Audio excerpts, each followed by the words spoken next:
Okay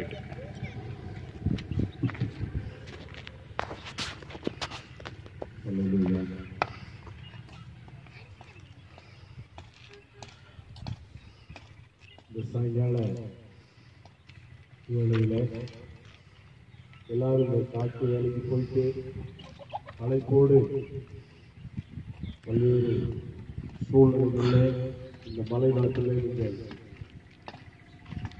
இளைப்பாறிக் கொண்டிருக்கிறீர்கள். பிள்ளைகளுடைய தேர்வு காலமாக இருக்கிறது. ஒவ்வொரு இடங்களிலும் நாங்கள் எப்படியாக நடந்து போய் சுவிசேஷங்களை சொல்வதற்கு சுவிசேஷம் என்றால் உங்களுக்கெல்லாம் ஏறக்குறைய இதை குறித்து நீங்கள் அறிந்திருப்பீர்கள், கேள்விப்பட்டிருப்பீர்கள். சுவிசேஷம் என்பது ஆண்டவராகிய இயேசு கிறிஸ்து 2000 ஆண்டுகளுக்கு முன்பதாக இந்த பூமியிலே ஒரு மனிதனாக வெளிப்பட்டது. யாருக்காக வெளிப்பட்டா? மனிதர்களை பாவத்திலிருந்து மீட்டெடுத்து அவங்களுக்கு ஒரு பரிசுத்த வாழ்வை கொடுத்து, நித்திய வாழ்வை கொடுத்து, சமாதானத்தை அவங்களுக்கு கொடுக்கும்படியாகவே இயேசு கிறிஸ்து வெளிப்பட்டார். இந்த நற்செய்தி பூலோகத்தில் எங்கும் பல்வேறு சூழ்நிலைகளிலே இன்றைக்கு அறிவிக்கப்பட்டு வருகிறது. ஏனென்றால் பரிசுத்த வேதாகமம், அதாவது பைபிள் சொல்லுவது என்னென்றால், இந்த ராஜ்யத்தின் சுவிசேஷம் முந்தி பிரசங்கிக்கப்படும், அப்பொழுது முடிவு வரும் என்று சொல்லி. ராஜ்யத்தின் சுவிசேஷம் என்றால் இந்த பூமிக்கு அடுத்த காரியங்களிலே வாழ்ந்து கொண்டிருக்கிற மக்கள் இதைவிட ஒரு மேன்மையான மேலான ஒரு பரலோக ராஜ்யம் என்று ஒன்று இருக்கிறது. அந்த ராஜ்யத்தை குறித்ததான சுவிசேஷம் அது ஆண்டவராகிய இயேசு கிறிஸ்து வருவதற்கு முன்பதாகவே அது சொல்லப்பட வேண்டும் என்று வேதம் மிக தெளிவாக சொல்லுகிறது. இன்னைக்கு நம்முடைய இந்த மலை நாட்டை எடுத்துக்கொண்டோம் என்று சொன்னால், ஏலத்தோட்டத்திலும் காப்பி தோட்டத்திலும் தேயிலை தோட்டத்திலும் காட்டு வேலை செய்து பல்வேறு சூழ்நிலைகளிலே நீங்கள் வாழ்ந்து கொண்டிருக்கிறீர்கள். பிள்ளைங்களை படிக்க வைக்கணும், நிறைய பண தேவைகள் இருக்கிறது. ஒரு பக்கம் நம்மெல்லாம் வியாதி, இனி ஒரு பக்கம் பிள்ளைகளை படிக்க வச்சாலும் அவங்க போதுமான படி அவங்க படிப்பது கிடையாது. அதனால மன உளைச்சல் அநேக பெற்றோருக்கு ஏற்பட்டிருக்கிறது. பிள்ளைகள் படித்து முடித்த உடனே அவங்களுக்கு வேலை வாய்ப்பு இல்லை, ஒரு திருமணம் முடியல. பல சூழ்நிலைகள்ல எல்லாருமே யோசித்துக் கொண்டு இந்த ஒரு வாழ்க்கையை எப்படி நடத்துவது என்று அறியாமல் தெரியாமல் வாழ்ந்து கொண்டிருக்கிறீர்கள். இந்த சூழ்நிலையில நமக்கு தேவை உடம்புல ஆரோக்கியம், அதை விட மிக முக்கியமா நம்முடைய மனதுல சமாதானம். இது இருந்தா மட்டும்தான் உங்களால உழைக்க முடியும், உங்க குடும்பத்தை நடத்த முடியும்.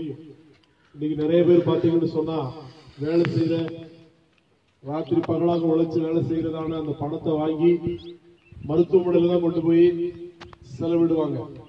பல சூழ்நிலைகள்ல மருத்துவமனைகள் அந்த பணத்தை செலவிட்டு வியாதியிலிருந்து ஒரு விடுதலை கிடைக்காமல் வியாதிப்பட்டு நிலைமையில பலரும் காணப்படுகிறீர்கள். இதற்கெல்லாம் விடுதலை கொடுக்கக்கூடிய ஒரே இடம் ஆண்டவராகிய இயேசு கிறிஸ்து. இயேசு கிறிஸ்து சொல்கிறாரே, வருத்தப்பட்டு பார சுமக்கிறவர்களே எல்லாரும் என்னிடத்திலே வாருங்கள், நான் உங்களுக்கு இளைப்பாறுதல் தருவேன் என்று சொல்லி. அப்ப இயேசு கிறிஸ்து கிட்ட வந்தா உங்களுக்கு காசு கிடைக்கும், பணம் கிடைக்கும் அப்படின்னு சொல்லி நாங்க ஒரு தவறான பிரச்சாரத்தை சொல்லவில்லை. இயேசு கிறிஸ்துவை நீங்கள் அறிந்தால், நீங்கள் உங்க உள்ளத்துல ஏற்றுக்கொண்டா உங்களுக்கு இளைப்பாறுதல் கிடைக்கும். உங்க மனசு நல்லா இருந்தா தான் நீங்க உழைக்க முடியும். உங்க மனசு நல்ல சமாதானமா இருந்தா தான் நீங்க அடுத்த வேலையை செய்ய முடியும். ஆகவே இந்த இளைப்பாறுதல், மன சமாதானம் யாருமே கூப்பிட்டு கொடுக்க மாட்டாங்க. யாரும் கொடுக்க மாட்டாங்க. அரசாங்கத்துல இருக்கிறவங்க கூப்பிட்டு வாங்க உங்களுக்கு நாங்க இளைப்பாறுதல் தருகிறோம்னு சொல்லி யாராவது சொன்ன ஏதாவது ஒரு கருத்தை உங்களால சொல்ல முடியுமா? இல்ல மற்றபடி இங்க இருக்கக்கூடிய தலைவர்கள் இருக்கிறாங்க, கட்சிக்காரங்க இருக்கிறாங்க, இன்னும் நிறைய மருத்துவமனைகள் இருக்கிறது, சொந்த பந்தங்கள் இருக்கிறாங்க. யாராவது கூப்பிட்டு வாங்க உங்களுக்கு நாங்க கொஞ்சம் இளைப்பாறுதல் தருகிறோம், சமாதானம் தருகிறோம் அப்படின்னு சொல்லி யாராவது அழைச்சிருக்கிறாங்களா? யாராவது உங்கள்கிட்ட சொன்னதாக உங்களுக்கு எது ஞாபகம் இருக்குதா? கண்டிப்பா இருக்கிறதுக்கான வாய்ப்பே இல்ல. ஏன்னா வேற இன்னைக்கு நிறைய இந்த நூல்களை பார்க்கிறோம், வேதங்களை பார்க்கிறோம். பகவத்கீதை, குரான், பைபிள், இன்னும் பல்வேறு வேத நூல்கள் இருக்கிறது. இதுல மிக முக்கியமா இயேசு கிறிஸ்து பைபிள்ல மத்தேயு எழுதின சுவிசேஷம் 11 அதிகாரத்துல 28வது வசனத்துல தான் சொல்றாரு, வாங்க நான் உங்களுக்கு இளைப்பாறுதல் தருவேன் அப்படின்னு சொல்லி. அப்போ இளைப்பாறுதல் வேணும்னு சொன்னா நீங்க வரணும். எங்க வரணும்? ஆண்டவராகிய இயேசு கிறிஸ்து கிட்ட வரணும். இப்ப இயேசு கிறிஸ்து இங்க ஒரு கிறிஸ்துவ அதை கொஞ்சம் காட்டுங்கயா. இங்க ஒரு கிறிஸ்துவ தேவாலயம் இருக்குது, இந்த ஆலயத்துல இருக்கிறாருன்னு பைபிள்ல சொல்லவில்லை. இல்லது இங்க வேற ஏதாவது ஒரு கோயிலையோ இல்ல வேற ஏதாவது பெரிய கட்டடத்திலேயோ சிலுவையில இருக்கிறாரு சொல்லவில்லை. இயேசு கிறிஸ்து எங்க இருக்கிறாரு? அவர் ஆவியா இருக்கிறாரு, வார்த்தையா இருக்கிறாரு. அவர் பரலோகத்தில் இருக்கிறாரு. பரலோகத்தில் இருக்கும் போது அவருடைய அந்த வல்லமை பூமியில வெளிப்படுகிறது. அதனால இயேசு சொல்லுகிறாரு, வாங்க உங்களுக்கு நானு இளைப்பாறுதல் தருவேன் என்று சொல்லி. இது இளைப்பாறுதல் இல்லாம நிறைய பேரு இங்க மருத்துவமனையை தஞ்சமுடு போயிருக்கிறாங்க. நிறைய பேரு சகோதரர்களை எடுத்துக்கொண்டா மதுக்கடை தான் தஞ்சம் இருக்கிறாங்க. இன்னையும் பல்வேறு உலக சிற்றின்பங்கள்ல போய் சிக்கி மாண்டு எப்படியாவது கொஞ்சம் சமாதானமா இளைப்பாறுதலா இருக்கலாம் அப்படின்னு சொல்லி நிறைய பேர் என்ன பண்றாங்க, காணப்படுறாங்க. ஆனா ஆண்டவர் சொன்னார் வாங்க அப்படிங்கிறார். இப்போ இங்க இந்த பகுதியில் நீங்க நிறைய பேர் இருக்கிறீங்க, ஆயிரக்கணக்கான பேர் இருக்கிறீங்க. எல்லாரும் நீங்க வீடுகள் இருந்து இந்த நான் பேசுறதை கேட்டுக்கிட்டு இருக்கிறீங்க. நிறைய பேர் அங்கங்க இருந்து வேலை செஞ்சாலும் நீங்க என்ன பண்றீங்க, கவனிச்சுக்கிட்டு இருக்கிறீங்க. சரிங்களா? ஆனா ஆண்டவர் சொல்றாரு வாங்க அப்படிங்கும் போது நீங்க உங்க வீட்டை விட்டு வெளியேறி இங்க வாங்கன்னு அழைக்கிறேன். நீங்க உங்களுடைய உள்ளத்தை, உங்களுடைய நினைவுகளை எல்லாமே நீங்க இந்த வார்த்தைக்கு நேராக திருப்புங்க. நான் என்ன சொல்லுறேன், இது சொல்லுகிறதுடைய நோக்கம் என்ன, இதனுடைய கருத்து என்ன அப்படிங்கிறதை நீங்கள் அறியும்படியாக உங்கள் செவியை எங்க பக்கம் கொஞ்சம் சாட்சிங்க அப்படின்னு சொன்னா இன்னைக்கு நான் சொல்லக்கூடிய கருத்து நிச்சயமாக மெய்யாக உண்மையாக சொல்லுகிறேன். அது உங்க குடும்பத்துக்கும் உங்களுக்கும் ஒரு பெரிய ஆறுதலையும் சமாதானத்தையும் தரும். ஏன்னா எல்லாருக்கும் சமாதானம் நிறைவா இருக்கு அப்படின்னு சொல்லி யாரும் சொல்ல முடியாது. அப்படி சொன்னா அது சுத்த போய். சரிங்களா? சமாதானம் ஒரு மனுஷனுக்கு வேணும் அப்படின்னு சொன்னா ஒரு மனுஷனுடைய இருதயத்துல கடவுள் ஆண்டவராய் இயேசு கிறிஸ்து ஆவியானவராய் இருக்கிறவர், வார்த்தையா இருக்கிறவர் அந்த மனிதனுடைய உள்ளத்துல வந்தா மட்டும்தான் அவனுக்கு இளைப்பாறுதல். மனுஷன் உள்ளத்துல யார் இருக்கணும்? கடவுள் குடியிருக்கணும். ஏன்னா பைபிள்ல ஒரு வசனம் சொல்லுகிறது, 1 கொரிந்தியர் 3வது அதிகாரம் 16-17 வசனம் சொல்லுகிறது, நீங்கள் தேவனுடைய ஆலயமாய் இருக்கிறீர்கள் என்றும் தேவனுடைய ஆவி உங்களிலே வாசமா இருக்கிறது என்றும் நீங்கள் அறியாதிருக்கிறீர்களா? ஒருவன் தேவனுடைய ஆலயத்தை கெடுத்தால் தேவன் அவனை கெடுப்பார். தேவனுடைய ஆலயம் பரிசுத்தமா இருக்கிறது, நீங்களே அந்த ஆலயம் என்று. அப்போ ஆலயம் யாரு? ஆலயம் சொன்னாலே நம்ம தான், மனுஷன் தான் ஆலயம். இன்னைக்கு நிறைய பேருடைய மனதுல கடவுள் கிடையாது. யாரெல்லாமோ நினைச்சுக்கிட்டு எதையெல்லாமோ நினைச்சுக்கிட்டு மனது ஃபுல்லா பாரப்பட்டு நோய்வாய்ப்பட்டு இருக்கிறீங்க. ஆனா உங்க மனதை ஆண்டவருக்கு கொடுத்தால் உங்களுக்கு இன்னைக்கு நல்ல ஒரு இளைப்பாறுதல் கிடைக்கும். பைபிள்ல இருந்து ஒரு மனுஷனை நான் உங்களுக்கு சொல்லுகிறேன். அந்த மனுஷன் பேரு சகைவு. சகைவு என்ற ஒரு மனிதன் இருந்தான். ஆனா அவன் உள்ளமான மனுஷன். இப்ப நான் என்ன பாருங்க, உயரமா இருக்கிறேன். இப்ப சகைவு என் பக்கத்துல இருந்தா இந்த அளவுக்கு தான் இருப்பாரு, இவ்வளவுதான் இருப்பாரு. சரிங்களா? அப்படி ஒரு குள்ளமான மனுஷன். இந்த மனுஷன் எரிகோ அப்படிங்கிறதால ஒரு ஊர்ல இருந்தாரு. அப்போ ஆனா இவருடைய வேலை வந்து வரி வசூலிப்பது. அப்படின்னா இப்ப நம்ம ஆங்கிலத்தில் சொன்னா சேல் டாக்ஸ், அதாவது இந்த வரிகளை வசூலிக்கக்கூடியவங்க, சேல் டாக்ஸ் ஆபீசராக இருந்தார்.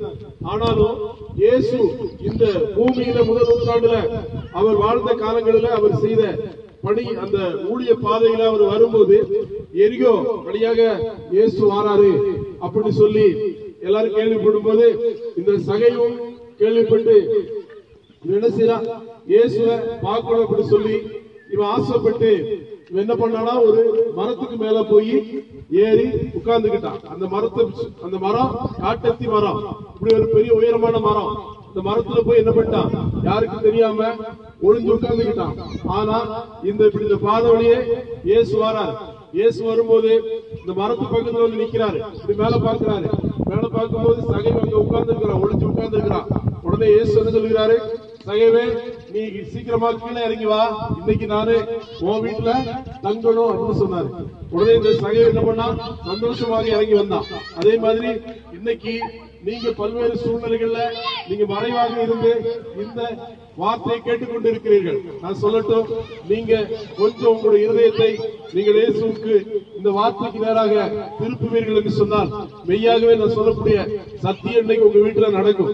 இந்த அற்புதத்தை உங்களால பார்க்க முடியும். அப்போ அந்த சகை என்ன பண்ணா, இறங்கி வந்தான். இறங்கி வந்து வீட்டுக்கு அழைச்சிட்டு போனான். இயேசுவை வீட்டுக்கு அழைச்சிட்டு போனான். அங்க போகும்போது அவனுக்கு மனதுல பயங்கர போராட்டம். என்னன்னா, இயேசு வீட்டுக்கு வராரு, நம்ம என்ன பண்றோம், நிறைய பேர்கிட்ட அநியாயமா காசு பணத்தை எல்லாம் வாங்கி நிறைய சம்பாத்தியம் பண்ணி வச்சிருக்கிறோம் அப்படின்னு சொல்லி அவனுக்குள்ள ஒரு பயங்கரமான ஒரு குற்றமான சாட்சி அவனுக்கு வந்த உடனே சொன்னா, நான் யாருக்கிட்டையாவது அநியாயமாக எதையாவது வாங்கியிருந்தால் அதை நாளத்தனையாக நான் திரும்ப கொடுக்கிறேன் என்று சொன்னார். அப்போ இயேசு சொன்னாரு, இன்னைக்கு இந்த வீட்டுக்கு ரட்சிப்பு வந்தது என்று சொல்லி இந்த மலைப்பகுதியில, இந்த எஸ்டேட் பகுதியில் இருக்கிற இந்த லைன்ல இருக்கக்கூடிய உங்களை பார்த்து ஆண்டவராக இயேசு கிறிஸ்துவினுடைய வார்த்தை சொல்கிறது, உங்க வீட்டுக்கு ரட்சிப்பு வேணும் என்று சொன்னால் நீங்க உங்களுடைய வாழ்க்கையை நீங்க என்ன பண்ண வேண்டும், சீர்திருத்தம் அடைய பண்ண வேண்டும். நான் உங்களை குற்றம் சொல்லல, நீங்க எல்லாம் ரொம்ப தப்பு பண்றவங்க அப்படின்னு நான் உங்களை தவறாக குற்றப்படுத்தவில்லை. உங்களுடைய வாழ்க்கை, ஒவ்வொரு வீடுகளும், ஒவ்வொரு குடும்பங்களும், ஒவ்வொரு தனிப்பட்ட மனிதனுடைய அந்த வாழ்க்கை வரலாற்றை எடுத்துக்கொண்டா 1000 ஓட்டம் இருக்கும். சரிங்களா? அதையெல்லாம் சரிபடுத்திக் கொண்டு கடவுள், உண்மையான கடவுள், மெய்யான கடவுள் நமக்காக, நம்முடைய பாவத்துக்காக யாரு பலியானார் என்கிற அந்த மெய்யான சத்தியத்தை அறிந்து தெரிந்து விசுவாசித்தால் இன்னைக்கு உங்க வீட்டுக்கு என்ன கிடைக்கும், மாபெரும் மிகப்பெரிய ரட்சிப்பை, சமாதானத்தை ஆண்டவர் உங்களுக்கு கொடுப்பார். ஆகவே எக்ஸாம் எழுதுகிற பிள்ளைகளுக்கு நாங்கள் சொல்கிறோம், இந்த நாட்களில் நீங்க வந்து இந்த 10ஆம் வகுப்பு 12ஆம் வகுப்பு இந்த பப்ளிக் எக்ஸாம் எழுதுகிற பிள்ளைங்க எல்லாரும் கவனமாக உங்களுடைய பாடத்திட்டங்களை படிங்க. ஏன்னா உங்க அம்மா அப்பா எல்லாருமே இந்த காட்டுல தேயிலை தோட்டத்துல ரொம்ப அவங்க கஷ்டப்பட்டு உங்களை படிக்க வைக்கிறாங்க. ஆகவே நீங்க படிச்சு நல்ல நிலைமைக்கு வரணும், நீங்க மேல் படிப்பு படிக்கணும் அப்படிங்கிறது உங்க அம்மா அப்பாவுடைய பெரிய ஒரு கனவாக இருக்கிறது. அதுக்கு நீங்க என்ன செஞ்சாதீங்க, அதுக்கு நீங்க துரோகம் பண்ணி விடாதீங்க. அதனால நீங்க எல்லாம் உண்மையாக படிங்க, படிச்சு நல்ல நிலைமைக்கு வாங்க. இந்த உலகத்துல இன்னைக்கு இந்த செல்போன், இன்டர்நெட், அதே மாதிரி பலவிதமான போதைகள், பலவிதமான ஆபாசங்கள் இன்னைக்கு அநேக ஜனங்களை, மக்களை என்ன பண்ணுகிறது, எடுத்துக் கொண்டிருக்கிறது. இதுல எல்லாம் நீங்க சிக்கி மாண்டு போய்விடாதபடிக்கு உங்களுடைய வாழ்க்கையை பரிசுத்தப்படுத்தக்கூடிய, உங்களுக்கு இளைப்பாறுதல் கொடுக்கக்கூடிய, உங்களை நல்வழிப்படுத்தக்கூடிய ஒரே மார்க்கம், ஒரே வழி ஆண்டவராகிய இயேசு கிறிஸ்து. இதை சொல்லும்படியாக நாங்கள் சற்று நேரம் இந்த இடத்திலே நாங்கள் இருக்கிறோம். ஒருவேளை வியாதி படுக்கையில நீங்க இருக்கலாம். வியாதியிலிருந்து விடுதலை பெறுவதற்கு என்னது சொல்யூஷன், என்ன மருத்துவம், மருந்து மாத்திரை, டாக்டர் கிட்ட போனோம், ஆபரேஷன். இது செஞ்சுமே வியாதியிலிருந்து விடுதலை பெறாம எத்தனை பேர் இருக்கிறீங்க? இப்படிப்பட்டவங்களுக்கு வியாதியிலிருந்து இயேசுவால சுகத்தை கொடுக்க முடியும். நீங்க நம்பணும். நீங்க நம்பினா, நீங்க விசுவாசித்தா அற்புதம் இயேசு நாமத்துல நடக்கும். அதனால இங்க இருக்கிற இந்த பலவிதமான மதுபானத்திற்கும் போதை மருந்துகளுக்கும் பாவங்களுக்கும் அடிமைப்பட்டு இருக்கிற ஜனங்கள் யாராக இருந்தாலும் அவர்களுக்கு விடுதலை கொடுக்க இயேசுவாலே முடியும். ஆகவே இந்த மாலை வேளையில இந்த மலைப்பகுதியில, இந்த வசூடிங்கி, இந்த எஸ்டேட் பகுதியில இருக்கிற இந்த சுற்றிலுமாக என் வார்த்தையை நான் பேசுகிறது என்ன என்று கவனித்துக் கொண்டிருக்கிற பல நூற்றுக்கணக்கான பேர் நீங்க கவனிச்சுக்கிட்டு இருக்கிறீங்க. உங்களை எல்லாம் ஆண்டவர் நேசிக்கிறார், உங்களை அன்போடு அழைக்கிறார். உங்களுக்காக நாங்க ஜெபிக்கிறோம். ஆண்டவர் உங்களை ஆசீர்வதிப்பாராக. வருவாய் தருணம் இதுவே, அழைக்கிறாரே வல்ல ஆண்டவர் இயேசு அன்னை. வாழ்நாளை எல்லாம் வீணாளாய் வருத்தத்தோடு கழிப்பதையே வந்தவர் பாதம் சரணடைந்தால் வாழ்வித்து உன்னை சேர்த்துக் கொள்வார். ஓகே, உங்களை இயேசு அன்போடு அழைக்கிறார்.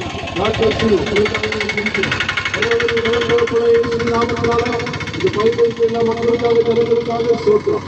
எல்லாரையும் விடுவித்து அவங்களுக்கு தேவையான எல்லா விதமான ஆறுதல், சமாதான விடுதலை கொடுங்க. இந்த எக்ஸாம் எழுதுற பிள்ளைகளுக்காக ஜெபம் பண்ணுகிறோம். வியாதி படுக்கையிலையும் பல்வேறு கடன் பிரச்சனைகளையும் குடும்ப பிரச்சனைகள் கோர்ட்டு கேஸ் வழக்குகளிலே சிக்கி அதிலிருந்து விடுபெற வழி இல்லாமல் இருக்கிற எல்லா ஜனங்களுக்காக நாங்கள் இயேசு நாமத்துல ஜெபிக்கிறோம். ஆண்டவராகிய இயேசு இந்த மாலை வேளையில இந்த பகுதி மக்களுக்கு ஒரு விடுதலை, சமாதான, ஆறுதலை கொடுத்ததுக்காக ஸ்தோத்திரம். ஜெபத்தை கேட்டதுக்காக ஸ்தோத்திரம். இயேசுவின் நல்ல நாமத்தில் பிதாவே. ஆமென். God bless you. எல்லாரையும் ஆண்டவரே ஆசீர்வதிப்பாராக. கர்த்தருடைய பரிசுத்த நாமம் மகிமைப்படுவதாக.